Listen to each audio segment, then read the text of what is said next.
యోబు జీవితంలో కూడా అలాగనే అనుభవిస్తూ వచ్చిన సందర్భాన్ని మనం చూస్తున్నాం. 4వదిగా వాడు నిలవలేక ఆ ఉరుముకు పాపము వారు ఎంత భయపడ్డారో మనకేమీ తెలియదు.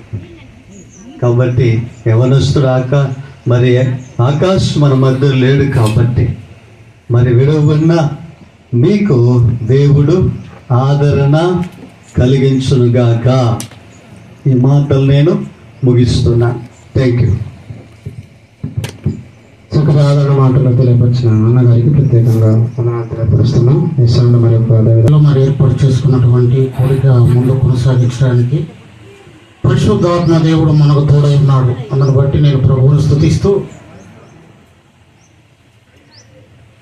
దేవుడు మనల్ని ప్రేమించి మనకు సమర్పించిన సమయాన్ని క్లుప్తంగా మరి ముగించుకోవడానికి నేను కూడా ఇష్టపడుతున్నాను.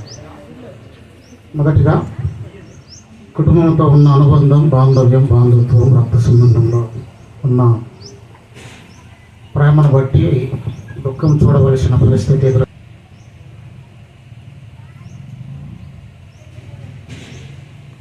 ప్రేమించి చాలా అభిమానం చూపిస్తూ ఉంటారు.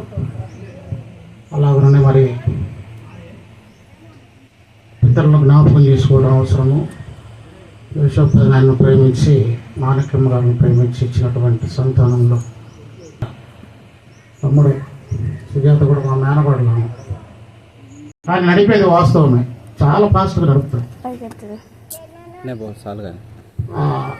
బిడ్డలో చూస్తే నిజంగా చాలా స్కిల్స్ అనేవి నాకు కనపడతాయి. ఉద్రేకం ఉంది. కొన్ని వీడియోలు ఫోటోలో వైరల్ అయినవి నేను చూశాను. అతని డ్యాన్సింగ్ అనేది, అతని ఎమోషన్ అనేది, అతనిలో ఉన్నటువంటి చాలా నేను చూస్తూ వచ్చాయి. మధ్య 3-4 దినాల నుండి నేను చూస్తూనే ఉన్నాను. నిజంగా చెప్పాలంటే ఆకాశ్ అనే పేరుకు అర్థం కలిగినటువంటి వాడని చెప్పచ్చు. ఆకాశ్ అనే మాటకు అర్థం కలిగిన వాడు, ఆకాశం లాంటి వాడు. అలాంటి మెరుపులతో, కలర్లతో మరి అలంకరించుకొని ఎప్పుడు కూడా సంతోషంగా ఉన్నటువంటి బిడ్డ. సరే, ఏదేమైనా మన మధ్య లేడు. బిడ్డ లేకపోయినా కూడా కుటుంబానికి కావలసిన ఆదరణ మాటలు అందిస్తూ వచ్చిన దైవజనులను బట్టి నేను ప్రభువును స్తుతిస్తుంటున్నా. ఇంక్లూడింగ్లో నేను చెప్పే మాట ఏంటంటే, ఒక్క మాట బైబిల్ని ఉద్దేశించి మీకు పరిచయించాలని ఆశపడుతున్నాను. వీలైతే చూడండి, ఇర్మియా గ్రంథము 9వ అధ్యాయము 21వ వచనంలో ఒక మాట రాశారు. అక్కడ చూడగలిగిన వారు చూస్తూ మంచిదని నేను ప్రభువును బట్టి మిమ్మల్ని ప్రేరేపిస్తుంటున్నాను. ఇర్మియా గ్రంథము ఓకే సార్, థ్యాంక్ యూ. వీధులలో పసిపిల్లలు లేకుండాను, రాజమార్గములలో యవ్వనులు లేకుండాను వారిని నాశనము చేయుటకై మరణము మన కిటికీలను ఎక్కుచున్నది, మన నగరులలో ప్రవేశించుచున్నది. ఇది వాస్తవం. ఈనాడు ఎక్కువ మరణము చవి చూచేది ఎవరయ్యా అంటే చిన్న పిల్లలు, యవ్వన బిడ్డలు. జస్ట్ ఒక 15-20 రోజుల క్రితం అనుకుంటా తాడివారిపల్లిలో మరి యవ్వనస్తుడు బామర్ది, ఆయన కూడా బామర్ది అవుతాడు. యవ్వన కాలంలో ఉండి మరణించిన వార్త నేను విన్నా.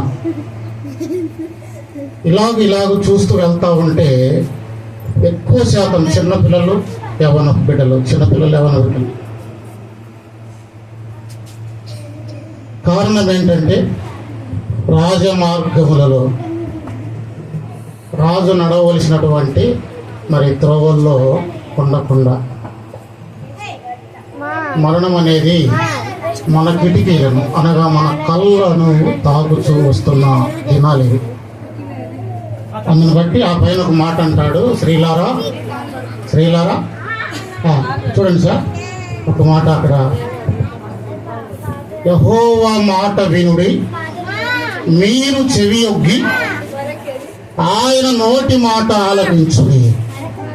జాగ్రత్త ప్రియులారా, ఈ మాటలు ఎవరైతే వింటారో మీ జీవితాలకు, మీ కుటుంబాలకు, మీ బిడ్డలకు చాలా అవసరమని నేను మిమ్మల్ని మరి ప్రాధాయపడి బ్రతిమాలుతూ మరి తెలియజేస్తున్నాను. కేవలం స్త్రీలకు ఇచ్చినటువంటి బాధ్యత ఇది. పిల్లల పైన తల్లిదండ్రుల బాధ్యత ఉంటుంది కానీ తండ్రి బాధ్యత ఎంతవరకు అంటే కొంతవరకు. పిల్లల పైన సంపూర్తిగా ఉన్న బాధ్యత అనేది స్త్రీ గ్రహించవలసినటువంటి అవసరత ఉన్నదని పరిశుద్ధ బైబిలే తెలియజేస్తుంది. పిల్లల యొక్క సంరక్షణ తల్లిదండ్రులు, తల్లికి అధిక ప్రయాసం. అదే చెప్తాడు సామెతల గ్రంథంలో 26లో, చిన్నప్పుడు చేయవలసిన పని బాలుడు నడవవలసిన త్రోవ అంటాడు. అప్పుడు నేర్పించుంటే పెద్దవారైనప్పుడు కూడా దాని నుండి వారు తొలగిపోరు. క్రమము ప్రపదముగా దేవుని భయము భక్తి. ఇట్లా పెడితే పడుతుందా? దయచేసి మరి ఇకనైనా మనము మన కుటుంబాన్ని మన బిడ్డలు కాపాడుకోవడానికి మనమందరం కూడా మన పిల్లల గురించి ప్రార్థన